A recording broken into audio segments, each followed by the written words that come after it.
Salut à toi, petite vidéo pour te parler du moment présent, et dans cette vidéo je vais te parler de la notion d'abondance et je vais te parler d'un aspect qui n'est pas forcément souvent mis en avant avec l'abondance et pourtant qui est essentiel, même extrêmement important. L'abondance n'est pas réellement liée à ce que tu as sur tes comptes, au nombre d'objets que tu as, au nombre de maisons, de voitures. L'abondance est liée à la perception de ce que tu as. Alors je m'explique tout de suite. Si tu es focalisé sur ce que tu n'as pas, peu importe quelle abondance matérielle tu peux avoir, en réalité tu crées le manque. Tu crées une vibration de manque.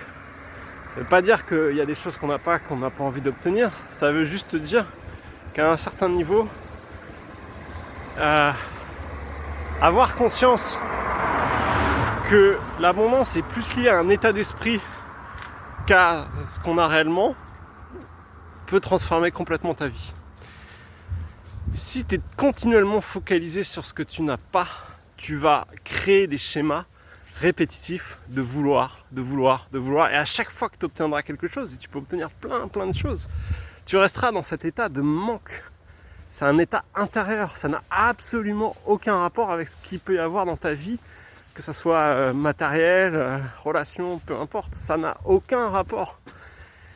Et paradoxalement, tu peux être complètement seul, c'est pas ce que je te souhaite, mais complètement seul et sans objet, un petit peu en mode mystique, et être dans une abondance totale, parce que tu es tourné vers ce que tu as.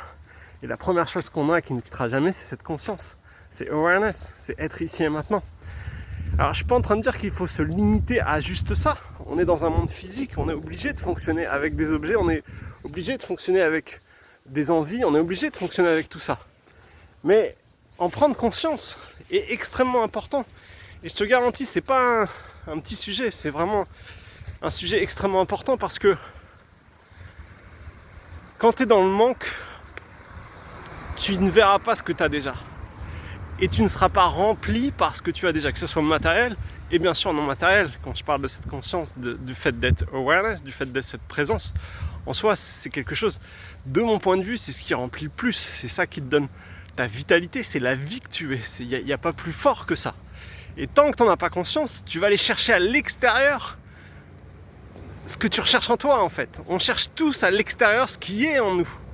Le truc c'est que, et ça c'est ce qui m'a fait peur dans les débuts aussi, c'est que quand tu commences à prendre conscience de ça, comme on fonctionne d'une manière très binaire, 0 ou 1, ça ou ça, si c'est ça, c'est pas ça, et si c'est ça, bah c'est pas ça. Ce qui fait que quand tu commences à entendre ce genre de concept, tu te dis ouais non mais attends, moi j'ai mes petits plaisirs dans la vie, j'ai pas envie de perdre ça, j'ai pas envie de perdre ça. Mais qui a dit que tu vas perdre quoi que ce soit? La question, tu perdras absolument rien. Mais tu commenceras juste à te rendre compte que tant que tu te focalises sur des choses extérieures pour te remplir, pour remplir un sentiment d'être complet, tu seras en souffrance et tu seras dans le manque et tu continueras à créer le manque, et tu peux devenir littéralement milliardaire et être totalement dans le manque et misérable parce que ton état de conscience est toujours tourné vers l'extérieur et tu n'as jamais trouvé en toi finalement cette satisfaction, cette complétude, cet état d'être complet qui est inhérent à tout le monde, qu'on a tous. C'est pas quelque chose que certains ont et que certains n'ont pas.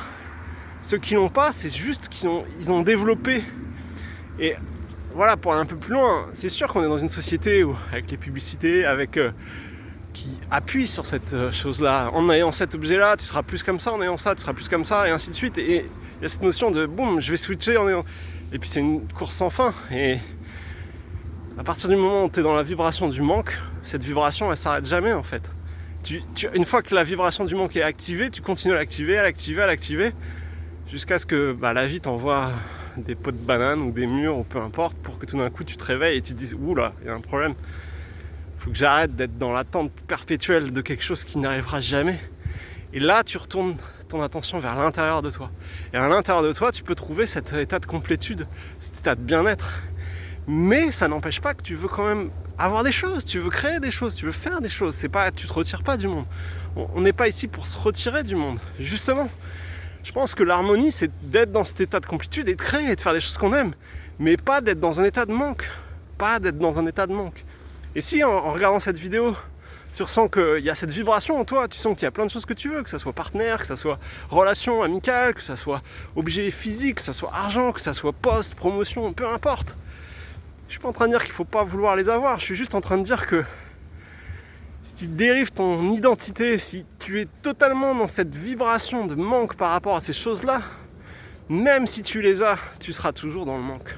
Même si demain, à tout prix, tu cherches un partenaire, une partenaire et boum, tu l'as, cette vibration ne va pas te quitter parce que tu crois que tu transformes la chose avec ça, mais tu transformes absolument rien. C'est là où comprendre son état intérieur, être dans cette vibration de pleine conscience, être dans cette conscience intérieure, transforme ta vie. Et ça n'enlève pas le plaisir que tu peux avoir tel objet, faire telle chose, ça n'enlève rien du tout. Tu vas absolument rien perdre, tu vas juste perdre ce manque, cette sensation d'être pas complet, cette sensation d'avoir besoin de combler quelque chose par des choses qui ne combleront jamais ça. Jamais tu combles. Jamais de la vie. Et voilà. C'est extrêmement important de le comprendre et de l'expérimenter et de le ressentir en soi. Et surtout de ne pas tomber dans ce piège binaire du ok, alors donc ça veut dire qu'il faut tous aller s'enfermer dans une cave et méditer. Il y en a peut-être qui vont le faire, il y en a peut-être qui le font. Moi, personnellement, je le ferai pas. J'ai pas besoin de le faire. Et je pense que tu n'as pas besoin de le faire. Je pense que tu peux juste commencer à conscientiser ce qui se passe en toi. Si tu as ces états de manque, tu restes présent avec eux. Tu leur donnes de la place. Salut, manque. Effectivement, je vois que tu es là. En fait, tu es là depuis longtemps, puis on se connaissait pas bien. Bah écoute, prends un siège, reste là, et puis on va faire connaissance. Mais en fin de compte, je ne suis pas ça. Je ne suis pas ce manque. Il a été peut-être activé en moi. Ça fait peut-être très longtemps qu'il est actif, mais je ne suis pas ça. J'ai la possibilité, j'ai la conscience de le voir, de l'accepter et de le transformer. Voilà, petite vidéo sur l'abondance, sur retourner cet état de manque qui peut être lié à plein de choses dans ta vie et comprendre que d'une manière générale, il n'y a aucun manque, zéro. Peu importe où t'en es, t'en as zéro. C'est juste une vibration, c'est juste un état intérieur qui a eu l'habitude d'être là, et tu y crois. C'est ça le piège, c'est qu'on y croit. À bientôt pour une prochaine vidéo. Ciao. Gonna find my way back home, back to where I most belong.